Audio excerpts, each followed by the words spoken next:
Hello दोस्तों, good morning good morning good morning. आज हम पढ़ेंगे extra constitutional body. Extra constitutional body extra constitutional body जिसको हम हिंदी में बोलते हैं गैर संवैधानिक निकाय, यानी संविधानोत्तर निकाय। कहीं कहीं गैर संवैधानिक लिखता है, कहीं कहीं संविधानोत्तर लिखता है। इसके कुछ पार्ट्स होते हैं जो एक्स्ट्रा कॉन्स्टिट्यूशन, यानी एक्स्ट्रा कॉन्स्टिट्यूशनल बॉडी का मतलब होता है जो कॉन्स्टिट्यूशन में ऑलरेडी नहीं था उसको बाद में जोड़ा गया। जो कॉन्स्टिट्यूशन में नहीं था उसको बाद में हमने जोड़ा, संविधान में हमने जोड़ा। ठीक है, जैसे national human right commission, state human right commission, central vigilance commission, central information commission, state information commission. अब नेशनल ह्यूमन राइट कमीशन और स्टेट ह्यूमन राइट कमीशन क्या है? ये कहता है the protection of the human right. ठीक है, यानी 1993 के जो मानवाधिकार संरक्षण अधिनियम था नाम 1993, उसमें हमने इसको ऐड किया। ये टॉपिक हम क्यों पढ़ रहे हैं? तो पहली बार ये टॉपिक हम इसीलिए पढ़ते हैं क्योंकि पीसीएस में पूछता है, यूपीएससी में पूछता है, बीपीएससी यानी पीसीएस यानी लगभग इंडिया के हर एक पीसीएस में पूछता है। कभी कभी एसएससी और रेलवे में भी पूछ देता है। तो ये बहुत ज़्यादा इंपॉर्टेंट है। जब पेपर में आ जाता है तो समझ में नहीं आता है कि भाई कौन सा एक्स्ट्रा कॉन्स्टिट्यूशनल है, कौन सा कॉन्स्टिट्यूशनल है, जो यूपीएससी 2023-22 में भी पूछा है। ठीक है, तो इसके बारे में पढ़ेंगे। तो सबसे पहले हम पढ़ेंगे कि national human right commission. National human right commission यानी इसको 12 अक्टूबर 1993 को बनाया गया। इसके जो मेंबर होते हैं इनका टेन्योर है 3 साल या 70 साल, यानी 3 साल पहले पूरा हो जाए या 70 साल पहले पूरा, दोनों में जो पहले होगा, ठीक है, उसको माना जाता है।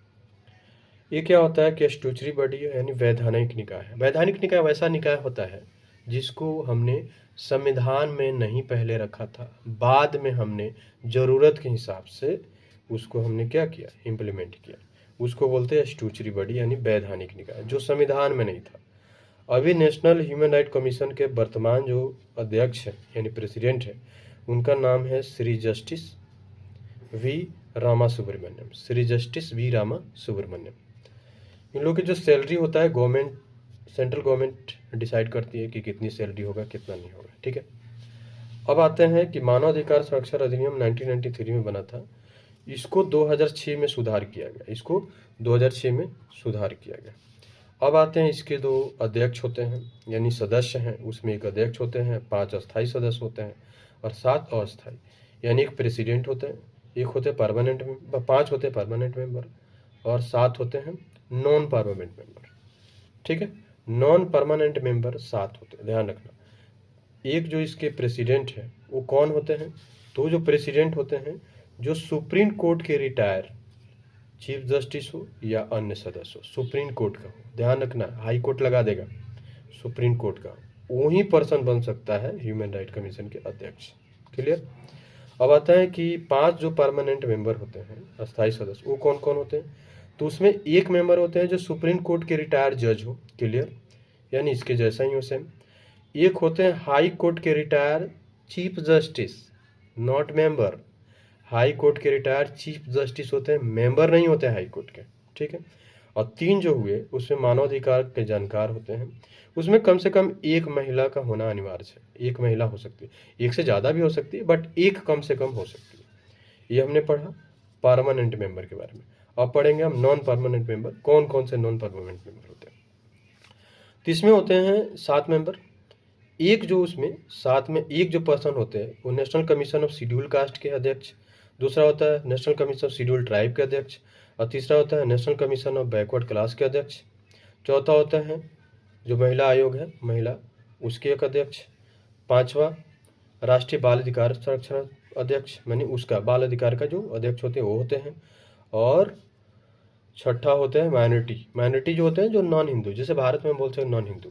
ठीक है, माइनॉरिटी यानी मुस्लिम हो गए, सिख हो गए, ईसाई हो गए, जैन हो गए, वो माइनॉरिटी में आते हैं। माइनॉरिटी का मतलब होता है जिनकी पॉपुलेशन कम होती है कंपेयर एक मेजोरिटी वाला पॉपुलेशन। जैसे हिंदू में लगभग 78-79% हिंदू है।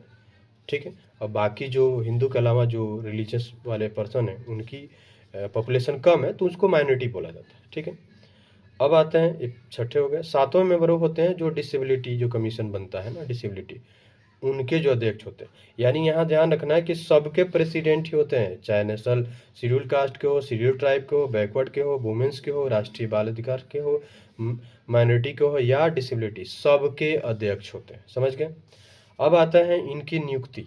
इनकी जो नियुक्ति है कौन करता है? तो पहली बात है कि इनकी नियुक्ति प्रेसिडेंट करते हैं। ठीक है। किनके सलाह पर करते हैं?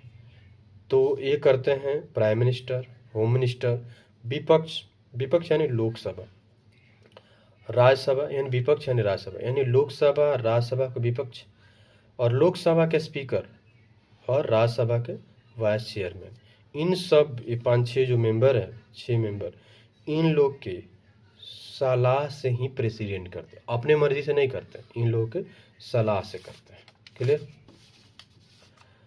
अब हम पढ़ेंगे, ये हमने पढ़ लिया, अब हम पढ़ेंगे स्टेट के। ठीक है, यानी स्टेट के बारे में पढ़ेंगे, यानी state human right commission. State human right commission ये भी होगा, मानव अधिकार अधिनियम संरक्षण अधिनियम 1993 से ये भी बना है। इसका भी समय काल है 3 या 70 वर्ष। ठीक है, यानी कोई मेंबर का एज अगर 50 साल है, ठीक है, तो 3 साल में रिटायर हो जाएगा। किसी मेंबर का मान लो 69 साल है, तो 1 साल के बाद 70 हो रहा है ना, 1 साल के बाद 70 हो रहा है, तो 3 साल नहीं रहेगा, 70 साल में हो जाएगा। क्यों? क्योंकि 3 या 70 में जो पहले होगा तब रिटायर हो जाएगा। क्लियर, जो पहले होगा। और सदस्य इसके कितने होते हैं? एक तो अध्यक्ष होते हैं यानी प्रेसिडेंट होते हैं, और 2 होते हैं मेंबर्स। ठीक है, 2 से ज़्यादा भी मेंबर हो सकते हैं, 2 से ज़्यादा भी मेंबर हो सकते हैं, बट नॉर्मली 3 होते हैं। क्लियर, जैसे जैसे रिक्वायरमेंट पड़ेगी, जरूरत पड़ेगी, उसके अनुसार होता है। अब आता है कि स्टेट ह्यूमन राइट कमीशन की नियुक्ति पहले सीएम, होम मिनिस्टर यानी स्टेट के, विपक्ष यानी विधानसभा या विधान परिषद के, और पीठासीन अधिकारी यानी स्पीकर विधानसभा के, यानी सीएम, होम मिनिस्टर यानी स्टेट के, विपक्ष के विधानसभा या विधान परिषद, और पीठासीन यानी स्पीकर के सलाह पे कौन करता है? राज्य सरकार के राज्यपाल करते हैं। क्लियर, राज्य सरकार के राज्यपाल करते हैं। समझ गए। इनकी वेतन जो होता है ना वो राज्य सरकार तय करती है, इनकी वेतन जो होता है ना वो राज्य सरकार तय करती है। क्लियर। अब इनका निष्कासन ध्यान रखना, इसको रिमूवल कौन करता है? तो इनको रिमूवल करते हैं प्रेसिडेंट करते हैं। ध्यान रखना, इनकी नियुक्ति गवर्नर करते हैं, लेकिन इनकी रिमूवल कौन करते हैं? प्रेसिडेंट कर सकते हैं। ठीक है, 2 बार नियुक्त हो सकते हैं, 2 बार नियुक्त हो सकते हैं, यानी एक बार अगर वो 3 साल टेन्योर पूरा कर लिया तो दोबारा भी बन सकते हैं। ठीक है, लेकिन नेशनल ह्यूमन राइट वाला में क्या था?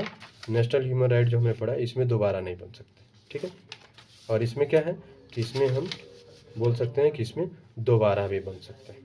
अब आते हैं, हम पढ़ेंगे कि क्या कहीं और जॉब करते हैं? तो नहीं, कहीं और जॉब नहीं कर सकते। जब भी करेंगे दोबारा भी बनेंगे तो ह्यूमन राइट के अंदर ही बनेंगे, बाहर जॉब नहीं कर सकते। क्लियर। अब पढ़ेंगे, बीपीएससी का पेपर है तो बीपीएससी के बारे में थोड़ा सा, बिहार ह्यूमन राइट कमीशन के बारे में। तो बिहार ह्यूमन राइट कमीशन 3 जनवरी 2000 को अनौपचारिक रूप से बना। ठीक है, और औपचारिक रूप से 25 जून 2008 को इसको औपचारिक रूप से बनाया गया। वर्तमान में जो बिहार ह्यूमन राइट कमीशन है उसके जो अध्यक्ष है वो न्यायाधीश अनंत मनोहर बत्तर है। ठीक है, अनंत मनोहर बत्तर, जो जिनकी नियुक्ति कब हुई है? इनकी नियुक्ति हुई है 19 अक्टूबर 2023 को, और अभी तक है, अभी तक है। क्लियर। चलो दोस्तों, हम लोग आज 2 हमने पढ़ा। एक हमने पढ़ा कि नेशनल ह्यूमन राइट, और दूसरा हमने पढ़ा स्टेट ह्यूमन राइट। एक और आता है यूनिवर्सल, जो अगले क्लास में पढ़ा देंगे, यूनिवर्सल। और उसके साथ साथ हम पढ़ेंगे सेंट्रल विजिलेंस कमीशन, फिर सेंट्रल इंफॉर्मेशन कमीशन, फिर state information commission. Next part में हम पढ़ेंगे। ठीक है, ओके, थैंक यू। अच्छा लगा तो लाइक करना।